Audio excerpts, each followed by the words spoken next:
10 minute भी करो ना, बहुत है मेरे लिए। Hello everyone, good morning. कैसे हैं आप सभी का मेरे यूट्यूब चैनल पर हार्दिक स्वागत है। और अब हम करने वाले राष्ट्रीय आय, परिभाषा, मापन, वितरण और आर्थिक कल्याण। चलिए चलते हैं। National income definition, measurement, distribution and economic welfare. सभी देशों में पशुपालन, कृषि, उद्योग, व्यापार एवं अन्य वाणिज्यिक क्रियाएं जैसे परिवहन, संचार, बैंकिंग,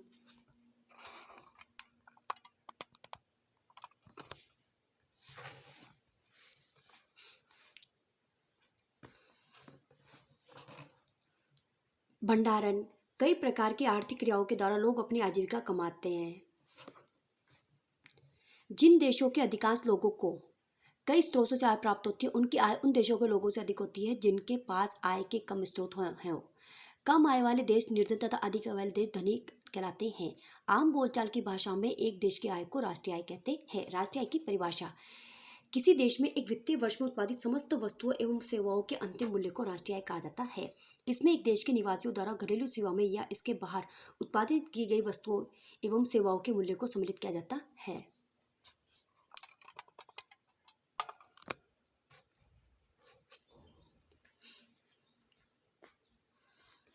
चलिए,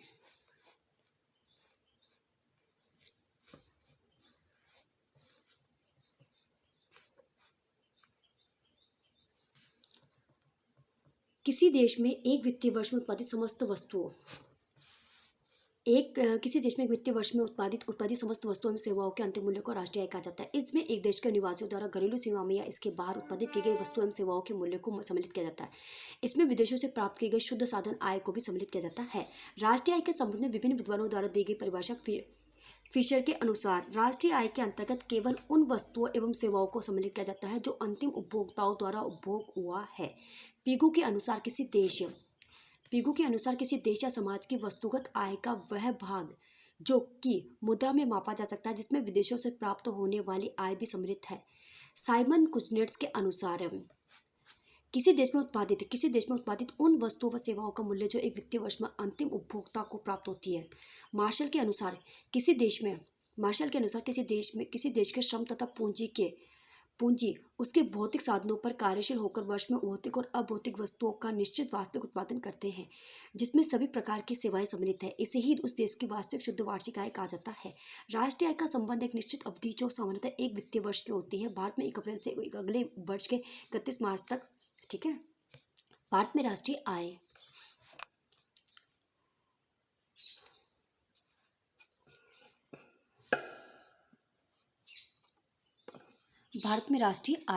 भारत में सर्वप्रथम राष्ट्रीय आय की गणना 1868 में दादाभाई नौरोजी द्वारा की गई।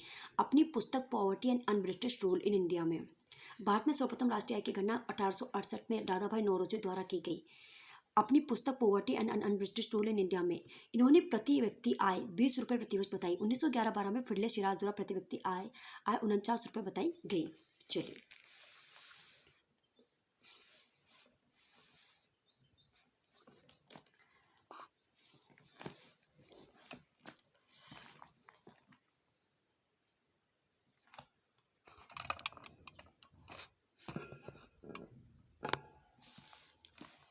चलिए,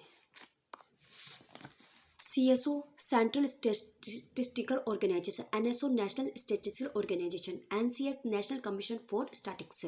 ठीक है। अभी कौन है? NSO national statistical organisation. Wadia व जोशी के अनुसार 1913-14 में प्रति व्यक्ति आय 44 रुपये। बाड़िया व जोशी के अनुसार 1913-14 में प्रति व्यक्ति आय 44 रुपये व 1067 करोड़ रुपए राष्ट्रीय आय का अनुमान लगाया। 1931-32 में BKRB राव द्वारा सर्वप्रथम वैज्ञानिक आधार पर राष्ट्रीय आय की गणना की गई।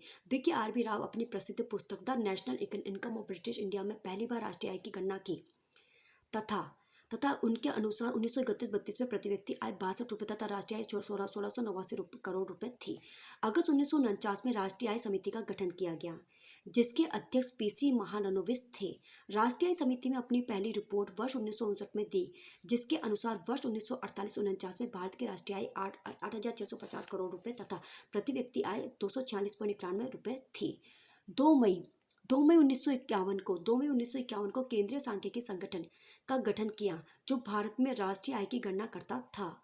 उल्लेखनीय है कि 1949 में सांख्यिकी एवं क्रियान्वयन मंत्रालय का गठन किया गया था। इसी के अंतर्गत केंद्रीय सांख्यिकी संगठन का गठन 1951 में किया गया। 23 मई 2019 को एनएसएसओ और सीएसओ के विलय के माध्यम से राष्ट्रीय सांख्यिकी कार्यालय के गठन को मंजूरी दी गई। वर्तमान में राष्ट्रीय आय की गणना एनएसओ द्वारा की जाती है। 2005 में सरकार ने सांख्यिकी विधेयक पास करके राष्ट्रीय सांख्यिकी आयोग का गठन किया। इसका गठन रंगराजन समिति की सिफारिश पर किया गया। एनसीएस राष्ट्रीय आय की गणना आदि में महत्वपूर्ण भूमिका अदा करती है। अब तक 5 बार इसका गठन किया जा चुका है। इस आयोग का कार्यकाल 3 वर्ष है। पहला आयोग, ठीक है, पहला आयोग वर्ष 2006 सुरेश डी तेंदुलकर।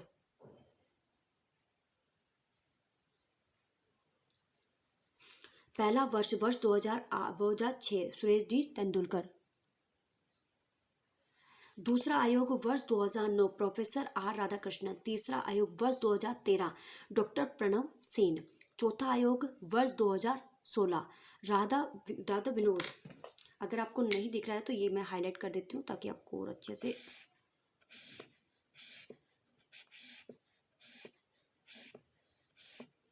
अब दिख रहा है आपको। चलिए, पहला आयोग वर्ष 2006 सुरेश जी तेंदुलकर। दूसरा आयोग 2009 प्रोफेसर आर राधाकृष्णन। तीसरा आयोग 2013 डॉक्टर प्रणव सेन। चौथा आयोग 2016 डॉक्टर राधा विनोद वर्मन। पांचवा आयोग 2019 डॉक्टर विमल कुमार रोस। राष्ट्रीय आय की गणना करते समय निम्नलिखित बिंदुओं को ध्यान में रखना होता है।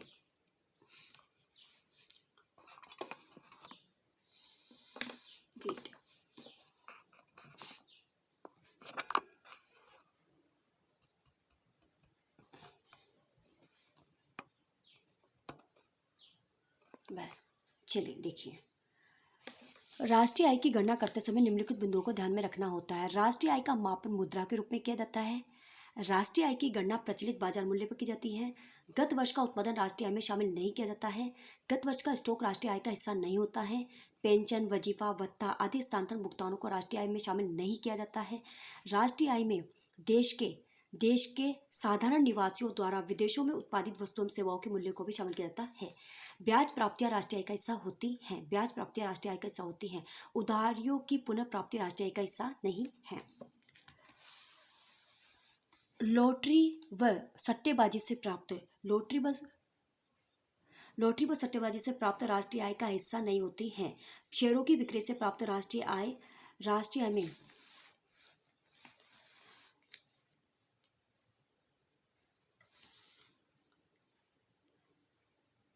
शेयरों की बिक्री से प्राप्त राष्ट्रीय आय में शामिल नहीं होती है। शेयरों की बिक्री से प्राप्त आय राष्ट्रीय आय में शामिल नहीं होती है। पुरानी वस्तुओं की बिक्री नहीं। कंपनियों द्वारा दिया जाने वाला लाभांश होगा। मकान मालिक द्वारा स्वयं के रहने हेतु प्रयोग में लाए जाने वाले मकान का आरोपित किराया होगा, ठीक है, होगा। सुरक्षा सेवाओं सैनिकों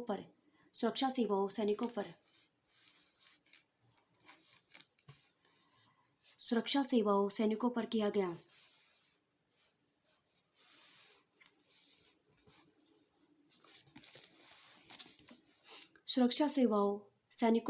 जाने वाला खर्च राष्ट्रीय आय का हिस्सा होगा। भारत में विदेशी कंपनियों द्वारा अर्जित लाभ राष्ट्रीय आय का हिस्सा नहीं होगा। पुरानी संपत्तियों का क्रय विक्रय से प्राप्त राशि राष्ट्रीय आय का शामिल नहीं होगी, जबकि इसका कमीशन शामिल किया होगा। सरकार से प्राप्त वृद्धावस्था पेंशन, छात्रवृत्ति, बेरोजगारी भत्ता राष्ट्रीय आय में शामिल नहीं होगी। वित्तीय लेन देन, शेयर, ऋण पत्र का क्रय विक्रय राष्ट्रीय आय में शामिल नहीं होगा। घरेलू नौकर, ड्राइवर, मालिक का वेतन राष्ट्रीय आय में शामिल होगा। विदेशी पर्यटकों के द्वारा भारत में किया जाने वाला खर्च राष्ट्रीय आय में शामिल होगा। राष्ट्रीय आय की गणना 1 जनवरी 2015 को राष्ट्रीय आय की गणना हेतु आधार वर्ष 2004-5 को परिवर्तित कर 2011 बार कर दिया गया। 1 जनवरी 2015 को राष्ट्रीय आय की गणना हेतु आधार वर्ष 2005 से 2011 बार कर दिया गया है। राष्ट्रीय आय के आंकड़ों की गणना करने हेतु केंद्रीय सांख्यिकी कार्यालय सेंट्रल स्टैटिस्टिकल ऑफिस की स्थापना 2 मई 1951 को की गई, लेकिन अभी एनएसओ है, ठीक है। राष्ट्रीय आय के आंकड़ों की गणना करने हेतु केंद्रीय सांख्यिकी कार्यालय सेंट्रल स्टैटिस्टिकल ऑफिस की स्थापना 2 मई 1951 को नई दिल्ली में की गई, जिसके प्रथम अध्यक्ष पीसी महालनोबिस थे, जिन्हें भारतीय सांख्यिकी का और जनक भी कहा जाता है। भारतीय सांख्यिकी का पीसी महालनोबिस। प्रतिवर्ष इनके जन्म दिवस पर 29 जून को सांख्यिकी दिवस के रूप में मनाया जाता है। पीसी महालनोबिस का जन्मदिन कब मनाया जाता है? 29 जून को। और उसी दिन क्या होता है? सांख्यिकी दिवस, स्टैटिस्टिक्स डे। सर्वप्रथम सेंट्रल स्टैटिस्टिकल ऑफिस द्वारा सर्वप्रथम सेंट्रल स्टैटिस्टिकल ऑफिस द्वारा 1956 में राष्ट्रीय आय के आंकड़े जारी किए गए। और राष्ट्रीय आय सीएसओ को बनाया कब किया? 2 मई 1951 को नई दिल्ली में। सर्वप्रथम सीएसओ द्वारा 1956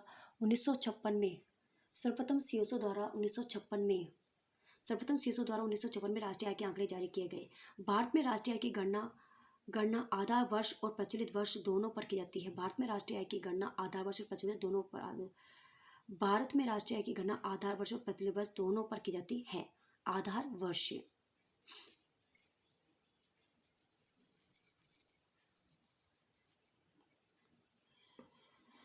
चलिए, आधार वर्ष से तात्पर्य उस वर्ष से है जिसकी कीमतों को आधार मानकर अर्थव्यवस्था की गणना की जाती है। आधार वर्ष से तात्पर्य उस वर्ष से है जिसकी कीमतों को आधार मानकर अर्थव्यवस्था की गणना की जाती है। 1 जनवरी 2015 को आधार वर्ष 2005 1 जनवरी 2015 को आधार वर्ष 2004-5 से बदलकर 2011-12 कर दिया गया। केंद्रीय सांख्यिकीय और कार्यक्रम कार्यान्वयन मंत्रालय के द्वारा सकल घरेलू उत्पाद की गणना के लिए आधार वर्ष 2011-12 से बदलकर, पहले क्या था? 2004-5 था। 2004-5 से 1 जनवरी 2015 को कर किया, 11-12 कर दिया। 11-12 को से भी बदल कर क्या है? 2017-18 करने पर विचार किया जा रहा है, अभी हुआ नहीं। ठीक है, चलिए। आधार वर्ष का निर्धारण एनएसओ नेशनल स्टैटिस्टिकल ऑफिस के द्वारा किया जाता है। आधार वर्ष का निर्धारण एनएसओ के द्वारा किया जाता है। अब तक के आधार वर्ष 1948, 1948, 1960, 70, 71, 80, 81, 93, 94, 99, 2000, 2004, 2005, 2011-12। ठीक है, प्रचलित वर्ष या चालू वर्ष, करंट ईयर। वर्तमान में राष्ट्रीय आय की गणना प्रचलित कीमतों के आधार पर की जाती है। हिंदू वृद्धि दर, हिंदू ग्रोथ रेट। हिंदू वृद्धि दर को प्रोफेसर राजकृष्णा द्वारा परिभाषित किया गया। ये भारतीय अर्थव्यवस्था की वास्तविक वृद्धि दर से संबंधित है।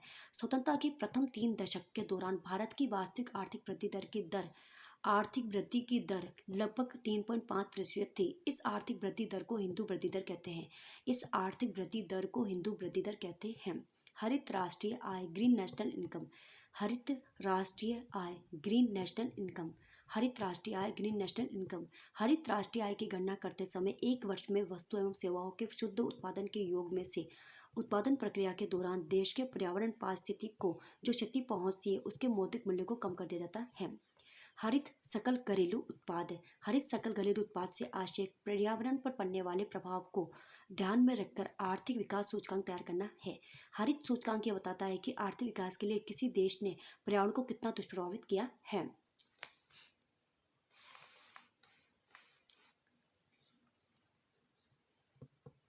हरित लेखांकन के जनक पार्थादास गुप्ता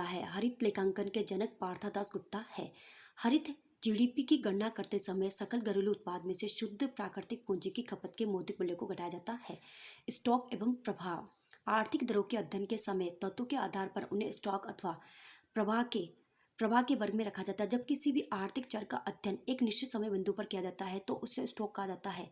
इसके विपरीत जब किसी चर का एक समयावधि में अध्ययन किया जाता है तो उसे प्रवाह कहा जाता है। शेपिरो के अनुसार एक स्टॉक समय के एक निर्दिष्ट बिंदु में माप मात्रा है और प्रवाह एक मात्रा है जो कि केवल समय के एक निर्दिष्ट काल में मापी जा सकती है।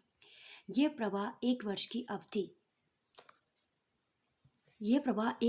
अवधि भारत में किसी वर्ष के अप्रैल से अगले वर्ष के 31 मार्च के 2 समय बिंदुओं के बीच से संबंध रखता है। ये प्रभाव एक वर्ष की अवधि से संबंध रखता है। इसी तरह समय के एक निर्दिष्ट बिंदु पर संपत्तियों का स्तर स्टॉक कहा जाता है। राष्ट्रीय आय का प्रभाव उत्पादक आर्थिक क्रियाओं से देश के लोगों के बीच में चक्राकार रूप में उसी तरह घूमता रहता है जैसे शरीर में रक्त का संचार होता है। अतः राष्ट्रीय आय की अवधारणा एक प्रवाह है, न कि स्टॉक है। अतः राष्ट्रीय आय की अवधारणा क्या है? एक प्रवाह है। कहाँ है? अतः राष्ट्रीय आय की अवधारणा एक प्रवाह है, न कि स्टॉक। आय का चक्राकार प्रवाह। आय के चक्राकार प्रवाह के विचारों का प्रतिपादन पहली बार फ्रांस के प्रकृतिवादी कृषि अर्थशास्त्री फ्रैंकोइस क्विज़ने द्वारा सन 1758 में किया गया। कार्ल मार्क्स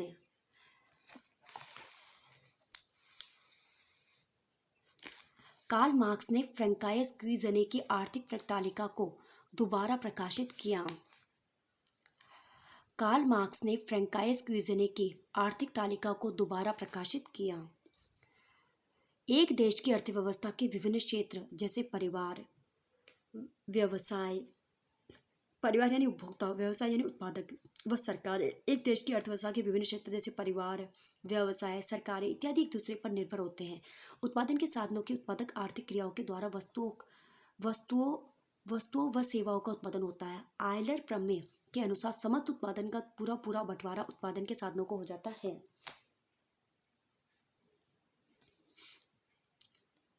आयलर प्रमेय के अनुसार समस्त उत्पादन का पूरा बंटवारा उत्पादन के साधनों को हो जाता है।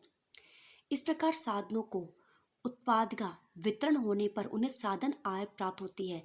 देश के लोगों द्वारा साधन आय को व्यय करके वस्तु व सेवाओं को प्राप्त किया जाता है। इस प्रकार एक देश के परिवारों व व्यावसायिक फर्मों के मध्य उत्पादक आर्थिक क्रियाओं के द्वारा कमाई गई आय घूमती रहती है, जिसे ही आय का चक्राकार प्रवाह कहते हैं। आय के चक्राकार प्रवाह का मॉडल। आय के चक्राकार प्रवाह का मॉडल निम्नलिखित बातों को आवश्यक मानता है। एक देश में संपूर्ण उत्पादन केवल व्यावसायिक फर्में करती है। व्यावसायिक फर्में अपना संपूर्ण उत्पादन बेच देती है। एक देश में सरकार तो होती है किंतु वह कर इत्यादि नहीं लेती है तथा लोगों को सहायता अनुदान नहीं देती है। एक देश की अर्थव्यवस्था बंद है अर्थात विदेशों से आयात व निर्यात नहीं होता है। एक सरल आय के चक्राकार प्रवाह के मॉडल में निम्नलिखित दो क्षेत्र होते हैं, प्राथमिक क्षेत्र, परिवार क्षेत्र।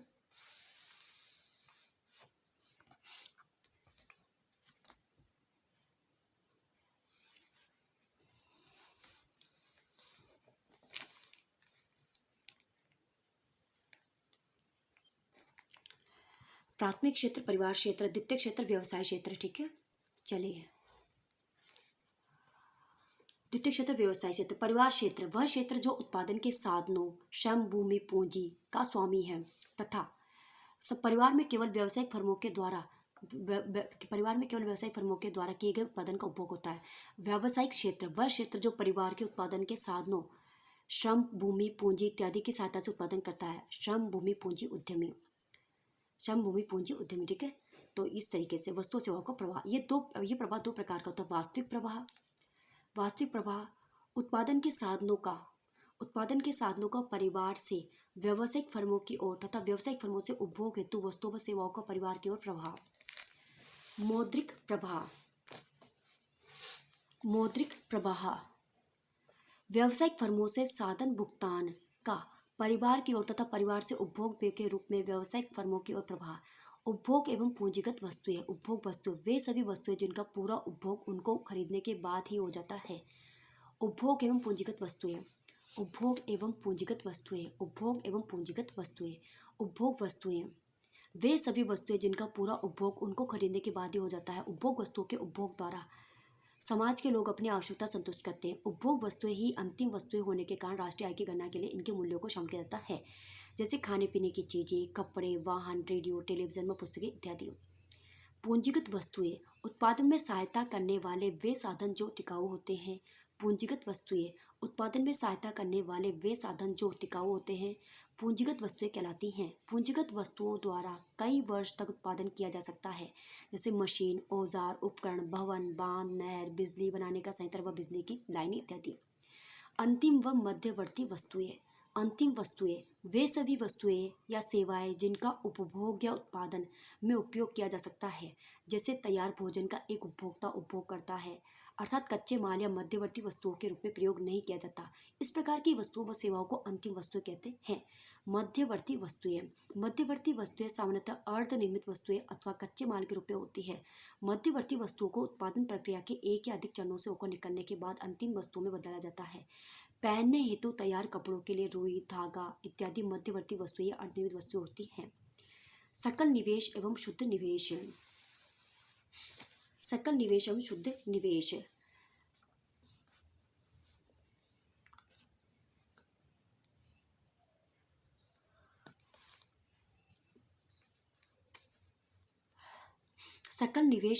निवेश। निवेश उत्पादन के लिए किया जाने वाला व्यय होता है। जब एक उत्पादक नगद धन व्यय करता है तब वह मौद्रिक निवेश कहलाता है। मौद्रिक निवेश द्वारा नई मशीन, नया भवन, नया बांध, नई नहर, नई नहर इत्यादि बनाने पर यह वह वास्तविक निवेश में बदल जाता है। सकल निवेश एवं शुद्ध निवेश। निवेश उत्पादन के लिए तैयार किया जाने वाला व्यय होता है। निवेश उत्पादन के लिए तैयार किया जाने वाला व्यय होता है। जब एक उत्पादक नकद धन व्यय करता है तब वह मौद्रिक निवेश कहलाता है। मौद्रिक निवेश द्वारा नई मशीन, नया भवन, नया बांध, नई नहर इत्यादि बनाने पर वह वास्तविक निवेश में बदल जाता है। निवेश दो प्रकार का होता है, सकल निवेश व शुद्ध निवेश। निवेश दो प्रकार का होता है, सकल निवेश व शुद्ध निवेश। एक निश्चित अवधि में उत्पादक पूंजीगत वस्तुओं पर जो व्यय करता है उसे सकल निवेश कहते हैं। नई मशीन, नया भवन, नया बांध, नई नहर, नया बिजली बनाने का संयंत्र व बिजली की लाइनें इत्यादि की कुल मात्रा में होने वाली वृद्धि। पहले से काम में ली जा रही पुरानी मशीन, पुराना भवन, पुराना बांध, पुरानी नहर पर मरम्मत व्यय इत्यादि भी सकल निवेश में सम्मिलित होती हैं। सकल निवेश, शुद्ध निवेश प्लस मूल्यह्रास। शुद्ध निवेश एक निश्चित अवधि में होने वाले सकल निवेश में से भौतिक पूंजीगत वस्तुओं की गिरावट की राशि को घटाया जाता है। शुद्ध निवेश एक निश्चित अवधि में होने वाले सकल निवेश में से भौतिक पूंजीगत वस्तुओं की गिरावट की राशि को घटाया जाता है। शुद्ध निवेश एक निश्चित अवधि में होने वाले सकल निवेश में से भौतिक पूंजीगत वस्तुओं की गिरावट की राशि को घटाया जाता है। भौतिक पूंजीगत वस्तुओं की गिरावट अर्थात मूल्यह्रास को घटाकर शेष बचा हुआ निवेश ही शुद्ध निवेश कहलाता है। भौतिक पूंजीगत वस्तुओं की गिरावट अर्थात मूल्यह्रास को घटाकर शेष बचा हुआ निवेश ही शुद्ध निवेश कहलाता है। शुद्ध निवेश सकल निवेश माइनस मूल्यह्रास। मूल्यह्रास मूल्यह्रास पूंजीगत वस्तुओं में गिरावट को मूल्यह्रास कहा जाता है। मूल्यह्रास पूंजीगत वस्तुओं में गिरावट को मूल्यह्रास कहा जाता है। गिरावट के कारण मशीन, भवन, बांध, नहर, बिजली बनाने के संयंत्रों की क्षमता गिर जाती है। मूल्यह्रास सकल निवेश माइनस शुद्ध निवेश। मूल्यह्रास सकल निवेश माइनस शुद्ध निवेश। घरेलू सीमा व सामान्य निवासियों की अवधारणा। घरेलू सीमा की अवधारणा का अर्थ एक देश की भौगोलिक सीमा के भीतर की जाने वाली आर्थिक क्रियाओं से होता है। सामान्य निवासियों की अवधारणा। सामान्य निवासियों का आशय वे लोग जिन्हें किसी देश की नागरिकता मिली हुई है। राष्ट्रीय आय की गणना में एक देश के सामान्य निवासियों की क्रियाओं से अर्जित आय सम्मिलित की जाती है। विदेशों से प्राप्त विशुद्ध साधन आय की अवधारणा। विदेशों से प्राप्त विशुद्ध साधन आय की अवधारणा। एक देश के आयात व निर्यात का राष्ट्रीय आय की गणना में बहुत महत्व होता है। एक देश के आयात व निर्यात का राष्ट्रीय आय की गणना में बहुत महत्व होता है। निर्यात की तुलना में आयात अधिक होने पर विदेशों से प्राप्त विशुद्ध साधन आय ऋणात्मक होती है। आयात पर निर्यात की अधिकता होने पर विदेशों से प्राप्त विशुद्ध साधन आय धनात्मक होती है। इस प्रकार विदेशों से प्राप्त विशुद्ध साधन आय निर्यात माइनस आयात। इस प्रकार विदेशों से प्राप्त विशुद्ध साधन आय निर्यात माइनस आयात। वर्तमान परिप्रेक्ष्य में विदेशों से प्राप्त शुद्ध साधन आय को घरेलू साधनों द्वारा विदेशों में अर्जित आय में विदेशी साधनों द्वारा देश में अर्जित आय के अंतर से ज्ञात किया जाता है। विशुद्ध परोक्ष करों की अवधारणा। विशुद्ध परोक्ष करों की अवधारणा। एक देश में होने वाले उत्पादन का मूल्यांकन बाजार कीमत पर किया जाता है। एक देश में होने वाले उत्पादन का मूल्यांकन बाजार कीमत पर किया जाता है। एक देश में होने वाले उत्पादन का मूल्यांकन बाजार कीमत पर किया जाता है। उत्पादन के बाजार कीमत पर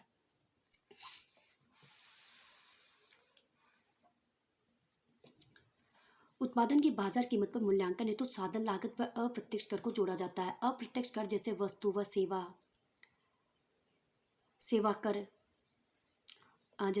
सेवा कर को साधन लागत में जोड़ा तथा उसमें से सरकार द्वारा दिए गए अनुदान को घटाया जाता है। इस प्रकार विशुद्ध परोक्ष कर को सरल प्रत्यक्ष कर में से अनुदान घटाकर ज्ञात किया जाता है। शुद्ध अप्रत्यक्ष कर सकल अप्रत्यक्ष कर माइनस अनुदान। राष्ट्रीय आय का मापन। राष्ट्रीय आय की गणना एक प्रवाह के रूप में की जाती है। राष्ट्रीय आय की गणना एक प्रवाह के रूप में की जाती है। राष्ट्रीय आय की गणना एक निश्चित अवधि से संबंधित हो। भारत में 1 अप्रैल से 31 मार्च तक की अवधि को एक वित्तीय वर्ष कहा जाता है। भारत में 1 अप्रैल से 31 मार्च तक की अवधि को एक वित्तीय वर्ष कहा जाता है। राष्ट्रीय आय को देश की मुद्रा के रूप में दिखाते हैं, जैसे भारतीय मुद्रा।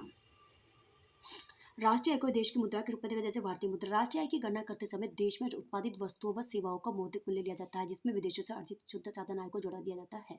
राष्ट्रीय आय के मापन की विधियाँ। राष्ट्रीय आय के मापांकन की विधियाँ प्रोफेसर साइमन कुजनेट्स के द्वारा दी गई है। राष्ट्रीय आय के मापांकन की विधियाँ प्रोफेसर साइमन कुजनेट्स के द्वारा दी गई है, इसलिए इन्हें राष्ट्रीय आय के मापांकन के जन्मदाता कहा जाता है। राष्ट्रीय आय के मापन की विधियाँ। राष्ट्रीय आय के मापांकन की विधियाँ प्रोफेसर साइमन कुजनेट्स के द्वारा दी गई है, इसलिए इन्हें राष्ट्रीय आय के मापांकन के जन्मदाता कहा जाता है।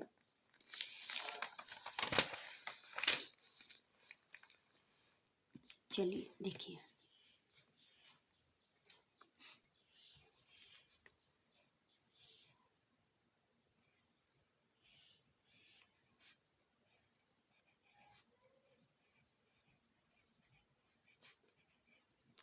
Keep in touch and look, ये चैनल आप सब्सक्राइब कर लीजिए। यहाँ आपको मिलेंगे हर तरीके की इन्फॉर्मेशन। और एसबी की कॉमर्स क्लासेस में आपको मिलेगा सिर्फ और सिर्फ अकाउंटेंसी से रिलेटेड। अकाउंटेंट हो गया, फर्स्ट ग्रेड हो गया, जितनी भी अकाउंटेंसी से रिलेटेड है वो सारा कंटेंट आपको एसबी की कॉमर्स क्लासेस पर मिल जाएगा। चलिए आगे देखिए। इन्होंने राष्ट्रीय आय की गणना करने से संबंधित 3 विधियां बताई जो निम्नलिखित है। उत्पाद विधि, आय विधि, व्यय विधि। राष्ट्रीय आय की गणना चाहे उत्पाद विधि से, आय विधि से व व्यय विधि से करें, राष्ट्रीय आय की प्रभाव मात्रा हमेशा समान होगी। राष्ट्रीय आय की गणना आप किसी भी विधि से करें, चाहे उत्पाद विधि से करें, चाहे आय विधि से करें, चाहे व्यय विधि से करें, राष्ट्रीय आय का जो फ्लो है वो हमेशा समान होगा। कुल राष्ट्रीय उत्पादन बराबर कुल राष्ट्रीय आय बराबर कुल राष्ट्रीय व्यय। कुल राष्ट्रीय उत्पादन, कुल राष्ट्रीय आय, कुल राष्ट्रीय व्यय। Total national product, total national income, total national expenses. कारण किसी देश में जो उत्पादन किया जाता है उसे बेचकर उत्पादन के साधनों में आय को वितरित कर देंगे, जिसे साधन आय कहा जाता है, और इनके द्वारा अपने आय की सीमा तक खर्च किया जाता है। उत्पाद विधि, प्रोडक्शन मेथड, इस विधि को मूल्यवर्धित विधि भी कहा जाता है। उत्पाद विधि, मूल्यवर्धित विधि भी कहा जाता है। इस विधि में वर्ष भर उत्पादित वस्तुओं व सेवाओं के अंतिम मूल्य को जोड़कर कुल राष्ट्रीय उत्पाद की गणना की जाती है।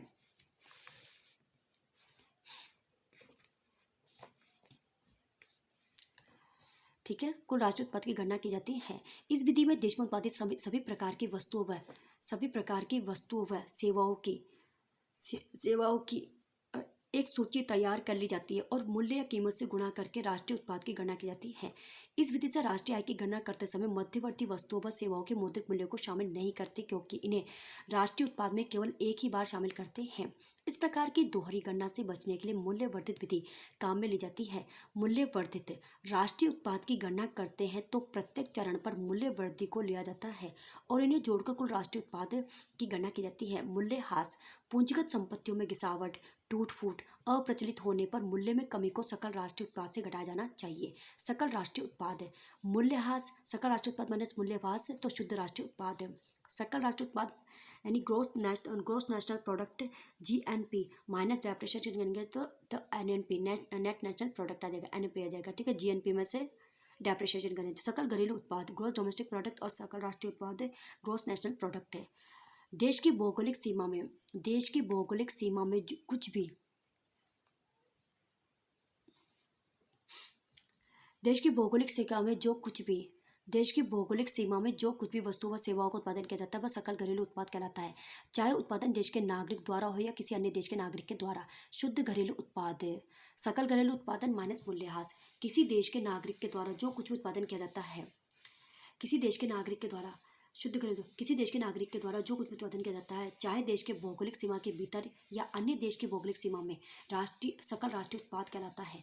शुद्ध राष्ट्रीय उत्पाद, सकल राष्ट्रीय उत्पाद माइनस मूल्यह्रास है। ठीक है, ये देखिए शॉर्ट में आप देखिए।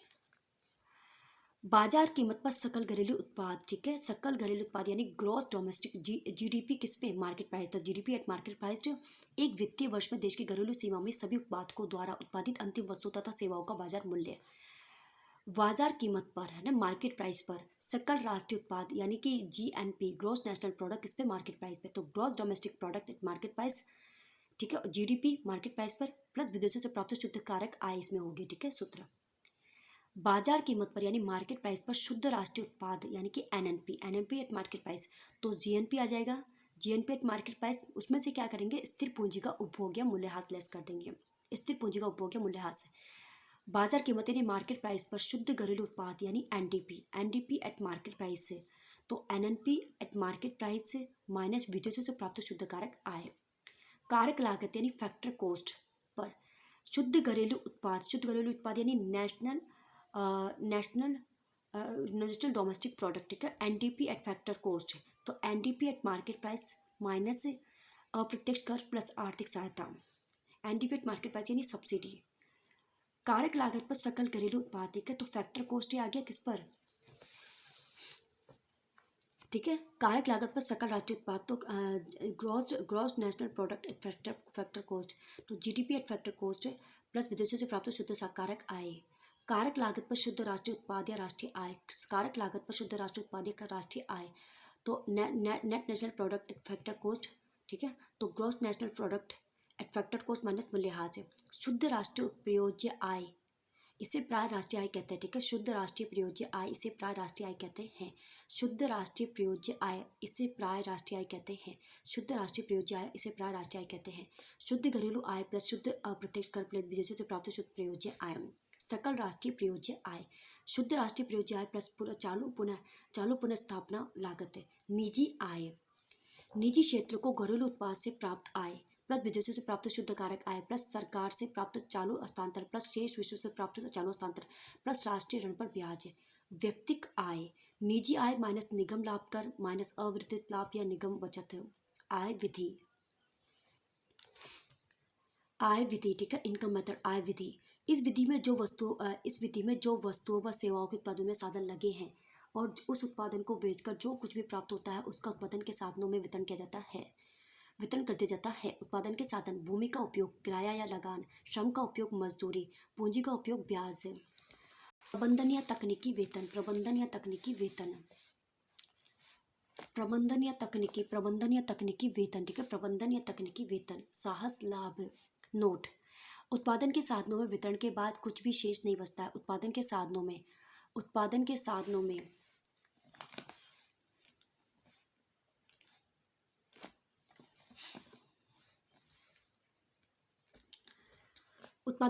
में वितरण के बाद कुछ भी शेष नहीं बचता है। राष्ट्रीय आय, सकल आय प्लस सकल मजदूरी प्लस सकल ब्याज प्लस सकल वेतन प्लस मूल्यह्रास, ठीक है। राष्ट्रीय आय, सकल लगान प्लस सकल मजदूरी प्लस सकल ब्याज प्लस सकल वेतन मूल्यह्रास, ठीक है। सकल लागत प्लस सकल मजदूरी प्लस सकल ब्याज सकल वेतन और मूल्यह्रास। राष्ट्रीय आय की गणना करते समय विदेशों से अर्जित शुद्ध साधन आय को जोड़ना आवश्यक है। राष्ट्रीय आय की गणना करते समय विदेशों से अर्जित शुद्ध साधन आय को जोड़ना आवश्यक है। Net factor income from abroad, net factor income from abroad, तो नेशनल इनकम बराबर ग्रॉस नेशनल प्रोडक्ट बट्टे income plus NFIA, net national income factor cost. आय विधि से राष्ट्रीय आय की गणना करते समय कुछ सावधानियां रखनी होती है जो निम्नलिखित है। आय विधि से राष्ट्रीय आय की गणना करते समय कुछ सावधानियां रखनी होती है जो निम्नलिखित है। आय विधि से राष्ट्रीय आय की गणना करते समय कुछ सावधानियां रखनी होती है। श्रम के भुगतान के बदले वस्तु उपलब्ध करवाने पर वस्तु विनिमय, स्वयं के उपभोग या सामग्री का सही मूल्य, कर बचाने के उद्देश्य से आय को बढ़ा चढ़ाकर न दिखाना या कम दिखाना। व्यय विधि, एक्सपेंसेस मेथड, व्यय विधि। इस विधि से राष्ट्रीय आय की गणना बहुत कम की जाती है क्योंकि किसी भी अर्थव्यवस्था के लिए बचत या खर्च से संबंधित आंकड़े कम उपलब्ध होते हैं और साथ ही आंकड़े कम विश्वसनीय होते हैं। सकल राष्ट्रीय आय, जीवन निर्वाह वस्तुओं पर व्यय प्लस पूंजीगत वस्तुओं पर व्यय प्लस सरकारी व्यय प्लस शुद्ध निर्यात व्यय।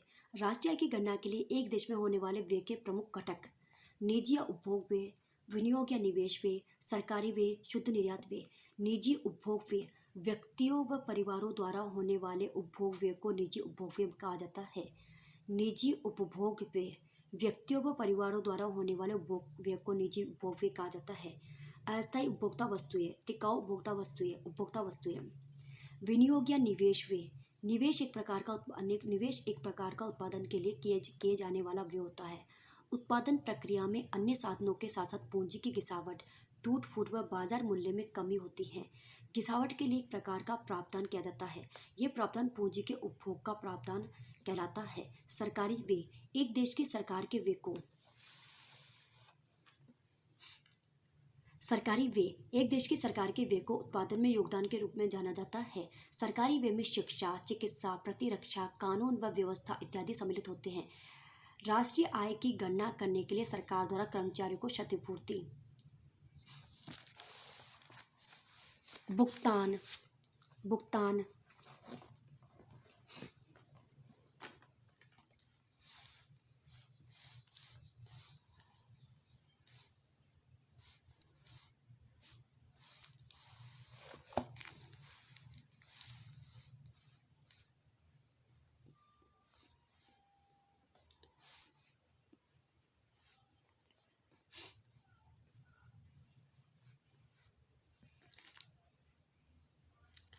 भुगतान सरकारी उपभोग व्यय स्थायी पूंजी का उपभोग व्यय को सम्मिलित करते हैं। शुद्ध निर्यात व्यय, एक निश्चित अवधि में होने वाले आयात व निर्यात के अंतर के आधार पर शुद्ध निर्यात व्यय सम्मिलित करते हुए सकल राष्ट्रीय व्यय की गणना निम्नलिखित प्रकार से की जाती है। सकल राष्ट्रीय आय परिवारों का उपभोग व्यय प्लस निजी निवेश व्यय प्लस सरकारी व्यय प्लस शुद्ध निवेश विदेशी व्यय। GDP at market price, gross domestic product at market price. तो सी प्लस सी क्या, उपभोग व्यय, कंजप्शन एक्सपेंस। आई क्या है, इन्वेस्टमेंट, निजी निवेश, ठीक है, इन्वेस्टमेंट। और जी क्या है, गवर्नमेंट एक्सपेंसेस, ठीक है। तो C I G, GDP at market price C I G plus X minus M. X क्या है, आयात minus export minus import, sorry import minus export, ठीक है। एक्स क्या है, इम्पोर्ट, और ये क्या है, एम क्या है, एक्सपोर्ट है। राष्ट्रीय आय की अवधारणा, कंसेप्ट और राष्ट्रीय आय की अवधारणा।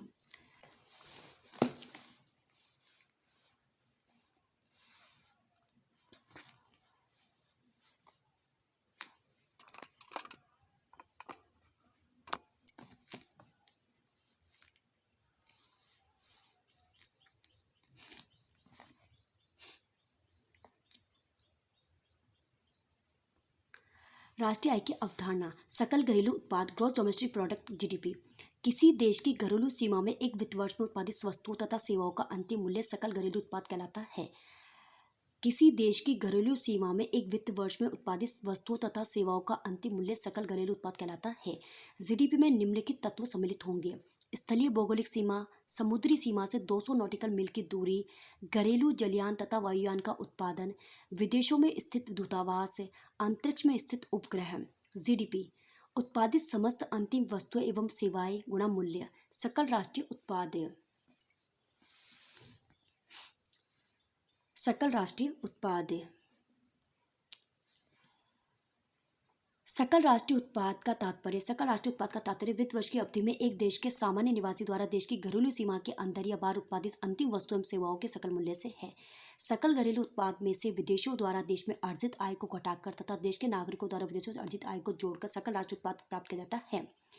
Gross national product is equal to gross domestic product plus से इम्पोर्ट माइनस एक्सपोर्ट, ठीक है।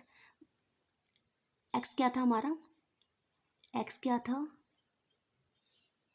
इम्पोर्ट है ना, ठीक है, हाँ ठीक है।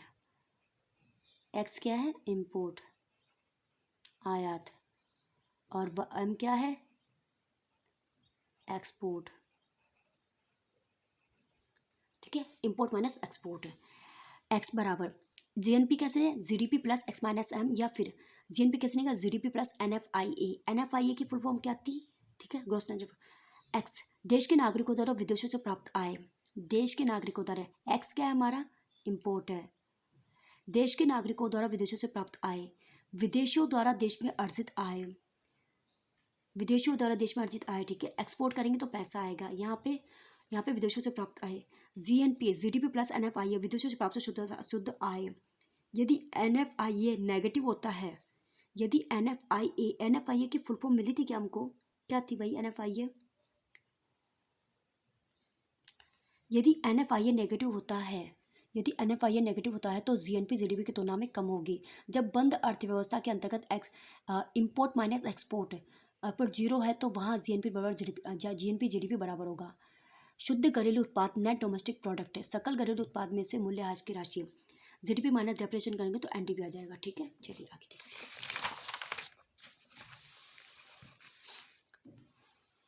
शुद्ध राष्ट्रीय उत्पाद नेट नेशनल प्रोडक्ट है, शुद्ध राष्ट्रीय उत्पाद नेट नेशनल प्रोडक्ट है। सकल राष्ट्रीय यानी GNP minus depreciation, gross national product minus depreciation, शुद्ध राष्ट्रीय। एनएनपी कैसे निकालेंगे, जीएनपी माइनस डेप्रिसिएशन। मूल्यह्रास डेप्रिसिएशन, वस्तु की लागत माइनस अपशिष्ट मूल्य वाली वस्तु का अनुमानित जीवन काल। व्यक्तिगत आय, व्यक्तिगत आय एक देश के भीतर, व्यक्तिगत आय एक देश के भीतर देश के लोगों को प्राप्त होने वाली आय, एक देश के भीतर एक देश के भीतर देश के लोगों को प्राप्त होने वाली आय। इसे ज्ञात करने के लिए राष्ट्रीय आय में से निगम करो, इसे ज्ञात करने के लिए राष्ट्रीय आय में से निगम करो, है ना। नेशनल इनकम में से कॉर्पोरेट टैक्स तथा सामाजिक सुरक्षा अनुदान को घटा दिया जाता है तथा सरकारी हस्तांतरण और व्यापारिक हस्तांतरण भुगतान सार्वजनिक ऋण पर ब्याज जोड़ दिया जाता है। व्यक्तिगत आय बराबर राष्ट्रीय आय माइनस निगम कर माइनस सामाजिक सुरक्षा अंशदान प्लस सरकारी हस्तांतरण भुगतान या व्यापारिक हस्तांतरण भुगतान प्लस सार्वजनिक ऋण पर ब्याज। तो पर्सनल इनकम बराबर नेशनल इनकम माइनस मानव सीटी corporate tax minus minus social safety contribution plus plus ये क्या है, ट्रेड ट्रांसफर, ठीक है, टीपी, फिर आईपीडी। वे योग्य वे योग्य व्यक्तिगत आय, वे योग्य व्यक्तिगत आय, वे योग्य व्यक्तिगत आय, डिस्पोजल पर्सनल इनकम, वे योग्य व्यक्तिगत आय, डिस्पोजल पर्सनल इनकम, वे योग्य व्यक्तिगत आय। प्रत्येक वर्ष व्यक्तिगत आय में से कुछ राशि सरकार द्वारा प्रत्यक्ष कर के रूप में ली जाती है। इस प्रकार व्यक्तिगत आय में से प्रत्यक्ष कर को घटाने पर जो राशि बचती है उसे वे योग्य व्यक्ति आय कहते हैं। वे योग्य व्यक्ति आय बराबर व्यक्ति आय माइनस प्रत्यक्ष कर। प्रति व्यक्ति आय प्राप्त करने हेतु राष्ट्रीय आय को देश की कुल जनसंख्या से विभाजित किया जाता है। राष्ट्रीय आय जब एनएनपी का मूल्यांकन अथवा माप साधन लागत पर किया जाता है तो उसे ही राष्ट्रीय आय के नाम से जाना जाता है। कारक लागत या साधन लागत, फैक्टर कॉस्ट। कारक मूल्य से तात्पर्य उत्पाद के उस मूल्य से जो उत्पादन में काम में लिए गए साधनों या कारकों का योग होता है। श्रम पूंजी पूंजी का योग होता है, ठीक है।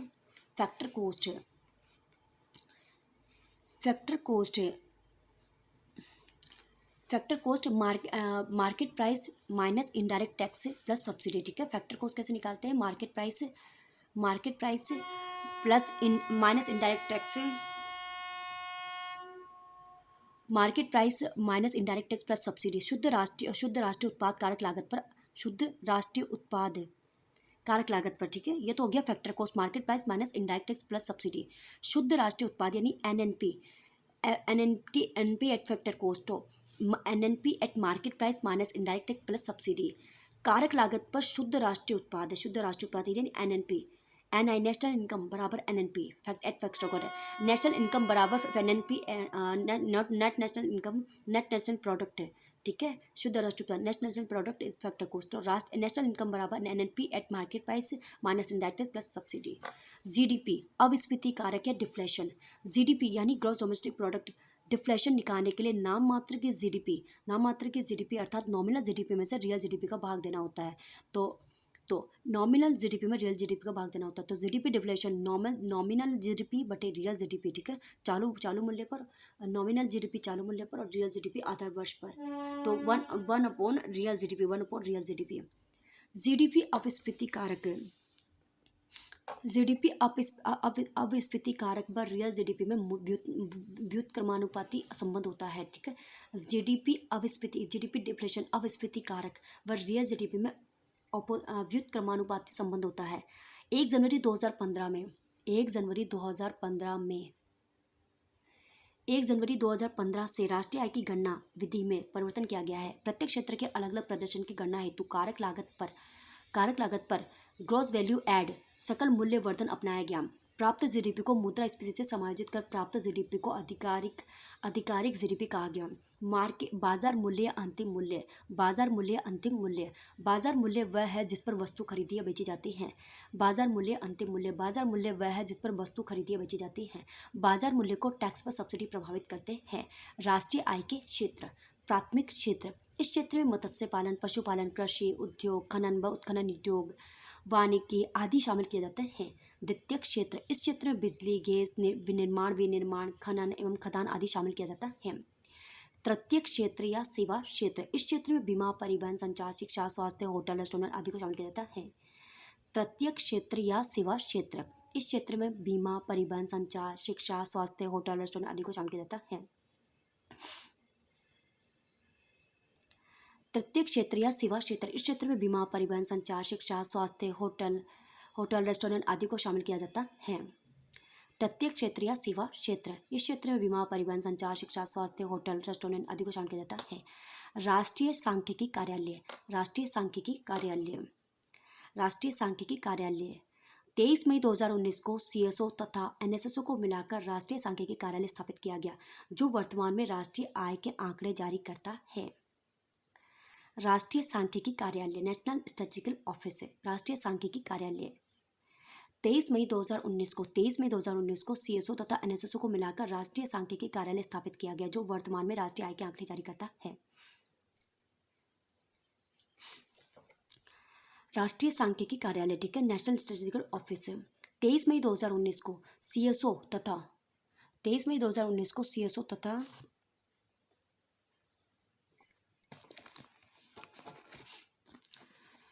23 मई 2019 को सीएसओ तथा सीएसओ सेंट्रल स्टैटिस्टिकल ऑफिस तथा एनएसएसओ को मिलाकर राष्ट्रीय सांख्यिकी कार्यालय नेशनल स्टैटिस्टिकल ऑफिस स्थापित किया गया, जो वर्तमान में राष्ट्रीय आय के आंकड़े जारी करता है। सांख्यिकी एवं कार्यक्रम कार्यान्वयन मंत्रालय के कामकाज को सुव्यवस्थित और मजबूत करने तथा मंत्रालय के भीतर प्रशासनिक कार्यों को एकीकृत करके अधिक तालमेल बिठाने के लिए यह कदम उठाया गया है।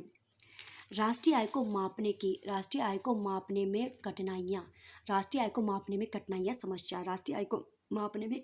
समस्या। भारत में आज भी बहुत सी वस्तुओं एवं सेवाओं का विनिमय अमौद्रिकृत रूप से किया जाता है।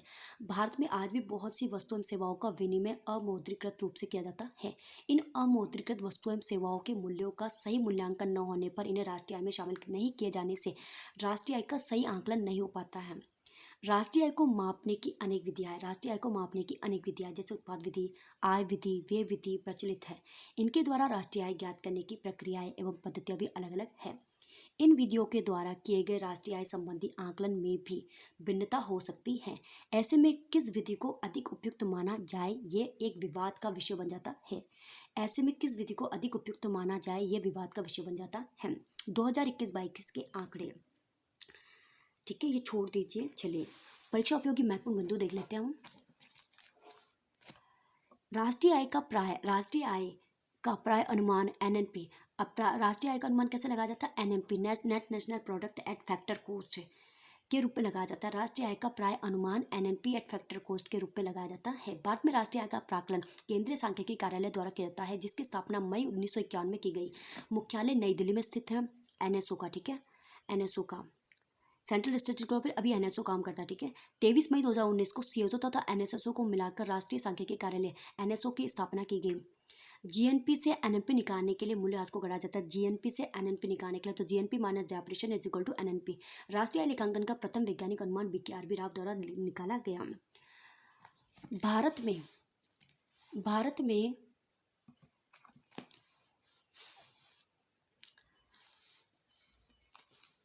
भारत में राष्ट्रीय आय का अनुमान कहाँ गया अपन? भारत में राष्ट्रीय आय का अनुमान सर्वप्रथम दादाभाई नौरोजी ने 1868 में लगाया था। इन्हें राष्ट्रीय आय का लेखांकन का जन्मदाता भी कहा जाता है। राष्ट्रीय आय का लेखांकन का जन्मदाता दादाभाई नौरोजी। वर्तमान में राष्ट्रीय आय की गणना का आधार वर्ष 2011-12 है। शुद्ध निवेश, सकल निवेश माइनस मूल्यह्रास। भारत में सांख्यिकी आंदोलन का जनक प्रशांत चंद्र महालनोबिस को कहा जाता है। भारत में सांख्यिकी आंदोलन का जनक पीसी, ठीक है। और ये कब है? 29 जून को। सांख्यिकी दिवस कब? 29 जून को, ठीक है, सांख्यिकी दिवस।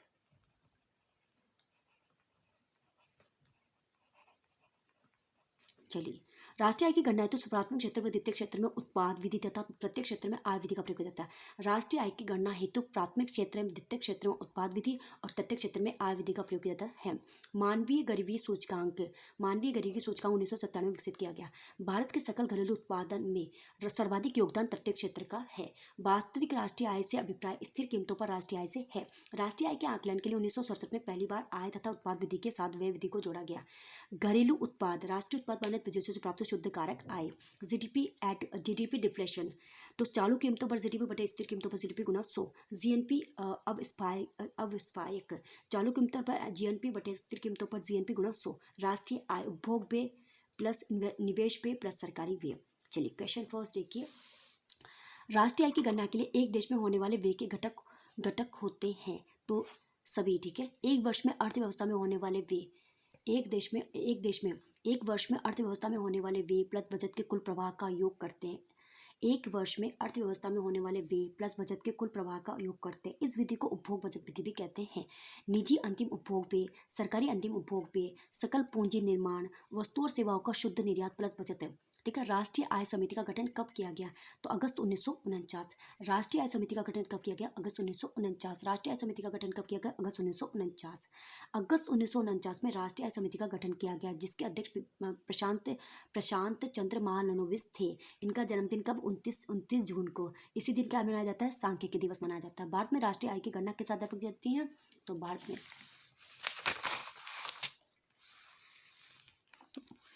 चलिए ये देखिए, भारत में राष्ट्रीय आय की गणना चालू व स्थिर मूल्यों पर की जाती है। भारत में राष्ट्रीय आय की गणना चालू व स्थिर मूल्यों पर की जाती है। अगस्त 1949 में अगस्त 1949 में राष्ट्रीय आय समिति का गठन किया गया। अगस्त 1949 में राष्ट्रीय आय समिति का गठन किया गया, जिसके अध्यक्ष प्रशांत चंद्र महालनोबिस थे। जन्म 29 जून।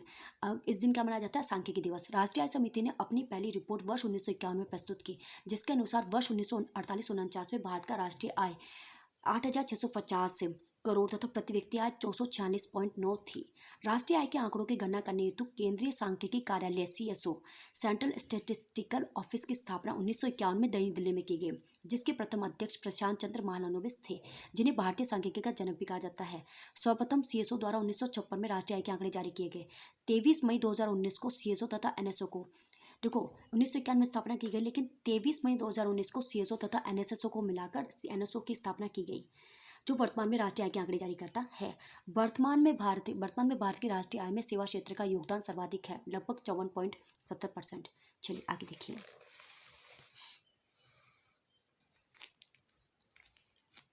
आगे देखिए। छोड़ दीजिए।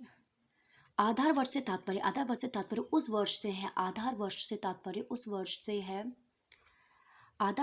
उस वर्ष से है जिसकी कीमतों को आधार मानकर वर्तमान अर्थव्यवस्था की गणना की जाती है। 1 जनवरी 2015 को आधार वर्ष 2004-5 से बदलकर 1 जनवरी 2015 को आधार वर्ष 2004-5 से बदलकर 2011 कर दिया गया। ठीक है। वर्तमान में राष्ट्रीय आय का मापांकन 1 अप्रैल से 31 मार्च तक किया जाता है। GDP डिफ्लेटर का सूत्र होगा। ठीक है। नॉमिनल GDP रियल GDP गुणा 100। GDP अपस्फीति कारक यानी डिफ्लेटर। GDP डिफ्लेशन निकालने के लिए नाम मात्र की GDP अर्थात नॉमिनल GDP में से वास्तविक GDP का भाग देना होता है।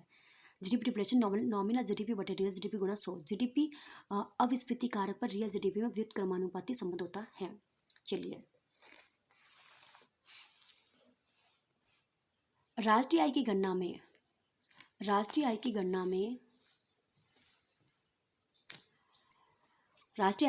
में निम्नलिखित को सम्मिलित किया जाता है। राष्ट्रीय आय की गणना में निम्नलिखित को सम्मिलित किया जाता है। मजदूरी तथा वेतन, अवकाश, पेंशन, अंतिम वस्तुएं, सैनिक तथा सुरक्षा सेवाएं, लाभांश जो कंपनियों के ही लाभ के भाग होते हैं, भविष्य निधि कोष में